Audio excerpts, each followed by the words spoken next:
Ngọc nè,ថ្ងៃនេះខ្ញុំមានវីដេអូមួយចែករំលែកអំពីរបៀបធ្វើរបៀបដាក់ border នៅក្នុង Excel ដោយស្វ័យប្រវត្តិឧទាហរណ៍ខ្ញុំមានតារាងមួយហើយខ្ញុំចង់ដាក់ border ដោយស្វ័យប្រវត្តិនៅលើវាដូចនេះយើងselect តារាងទាំងមូល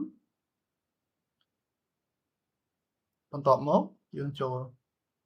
home បាទយើងចូល conditional formatting បងប្អូនចុចពាក្យ new rule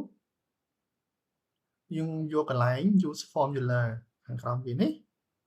នៅកន្លែង formula value បងប្អូនវាយពាក្យស្មើខ្ញុំបដូរផុនស្មើយើងចុចលើក្បាលតារាងបន្ទាប់មកបងប្អូនលុបសញ្ញាដុល្លារនៅខាងមុខឬក៏បងប្អូនចុច I4 4 ដងបាទបន្តទៀតយើងចុច format អញ្ចឹងកន្លែងនេះបើបងប្អូនចង់ដាក់ border គឺយើងចុចកន្លែង border ហើយយើងអាចជ្រើសរើសប្រភេទជ្រើស color ឬក៏ប្រភេទនៃ border របស់យើងឧទាហរណ៍ខ្ញុំចូលពណ៌ក្រហមខ្ញុំចុច outline ខាងនេះចាំបងប្អូននឹងឃើញ preview បែបនេះហើយយើងចុចពី OK បើសិនជាបងប្អូនវាយលេខរឿងលេខ1បាទ border គឺនឹង load auto បន្តិចតែម្ដង